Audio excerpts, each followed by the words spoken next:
C'est un Jésus qui est mort et dont l'apôtre Paul affirme qu'il est vivant, acte 25, 19. C'est ainsi que les païens interprétaient du dehors la foi des chrétiens.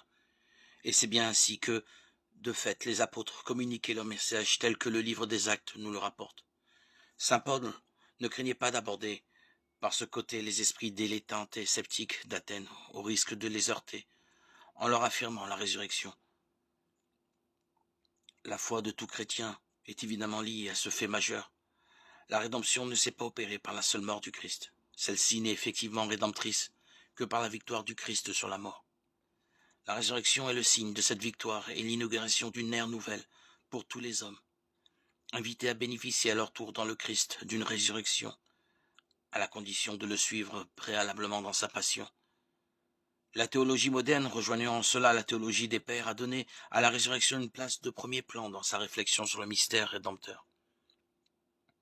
On se trouve là devant une surabondance de littérature, quelquefois aventureuse, et aussi en possession d'éléments précieux qui permettent de mieux pénétrer le mystère.